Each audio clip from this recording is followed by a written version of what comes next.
All right, welcome to the bowling ball and tree exercise. We're gonna practice paths again using the pen tool. We're gonna make some more vector masks, but this time we're gonna convert those vector masks into rasterized masks, and I'll explain a little more as we go through it. So go ahead and open up the two images. We should have a tree image and a bowling ball image. And what we're going to do is we're going to be taking this bowling ball image, putting it in our tree image, and kind of multiplying the bowling balls so they look like they are kind of sitting in this meadow, which is kind of a funny little exercise. So the first thing we're going to do is I'm gonna make sure my bowling ball tab is open. I'm going to grab my move tool, and I'm just going to click and drag this bowling ball into my tree image. You should have a new layer now in your layers panel for your tree image JPEG. I'm going to go ahead and name this bowling ball, this layer bowling ball. And I'm going to go ahead and close out my original bowling ball image so that I can see more of the main image I'm working on. So once you have this bowling ball layer in your layers panel, go ahead and scale the bowling ball by going up to Edit. Oops, sorry, I need to have my layer active. Bowling ball layer active. Edit, Transform, Scale. And I'm gonna drag that corner and shrink my bowling ball down. I'm just gonna guess at this minute about what size I want it to be. That looks pretty good. I'm gonna hit return to confirm that transformation, and I'm gonna zoom in, because the next thing I'm gonna do is I'm gonna use my pen tool to trace around the outside of this bowling ball. So there's a couple different ways, couple different tools you can use. First, I'm just gonna show you with the pen tool, straight up pen tool, and making sure I have path selected. You can just quickly click and kind of drag vector points around your ball.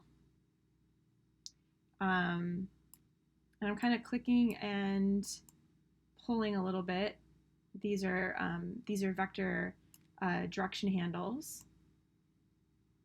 So you can do it this way to create a path, or I'm going to hit delete really quick. There's another fun tool under the pen tool that you can play around with called the curvature pen tool. And it's really fast at making circles. Oops. I need to delete. Hold on. I need to delete my pen tool. For some reason, the curvature pen tool. Let's see. So I'm going to simply click on the far right. And as I do this, it's going to make a circle, and I can see where the path is going to be drawn.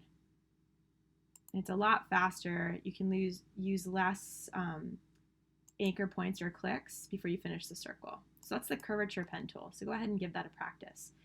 So you should have this nice path going around your bowling ball. We're going to create a mask, vector mask, by clicking on this mask button in the options panel of your pen tool. So I'm going to mask out. Remember, this is a vector mask, and the way that you can tell is it's got gray and white. So just take note of that right now. Vector masks are gray and white. The difference between a vector mask and a rasterized pixel mask is you aren't able to kind of add parts of the original image back in as fast. So what we want to do is we want to add some of that shadow that was kind of underneath the bowling ball back in. And the fastest way to do this is by rasterizing this mask. And we're going to paint some of the shadow back in. So let's rasterize this. So keep in mind, remember, look in your layers panel. It's still a vector mask, so it's a gray and white thumbnail.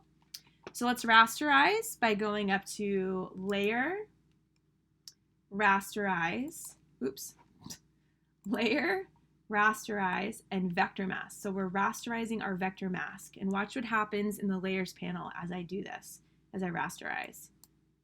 It's converted to a black and white mask, which is what we're used to seeing. And from here, I'm going to do what we've been practicing in class. I'm going to grab a paintbrush. I'm going to change my foreground to white. I'm going to have a nice, soft, small brush. I have a 9 pixel brush that's about 0% hardness, so it's soft. I'm going to zoom in a little bit, and I'm going to add back in. Let me make my opacity like 50%. I'm I'm going to add back in some of this shadow from my original image just to make it look a little more realistic. So paint that back in. I'm going to switch my foreground to black, and I'm going to go ahead and remove some of this white around the outside of the ball that's kind of peeking through. And I'm going to soften that edge a little bit of the bowling ball so it's not so hard. Kind of blends in with the meadow or the trees image a little bit more. And then I'm going to maybe erase this just a little bit. I'm going to zoom out, and it looks like I have a bowling ball sitting in my field. I'm gonna go ahead and hold down the Option key on my keyboard. I'm gonna duplicate this bowling ball layer. So I've just simply made a quick duplication. I'm gonna name this layer bowling ball small, and I'm going to do a quick edit, transform, scale, and shrink this bowling ball down so it's a little bit smaller. It looks like it's in the distance. I'm going to hold down the Option key on my keyboard to duplicate this layer. I'm going to drag another small bowling ball over here.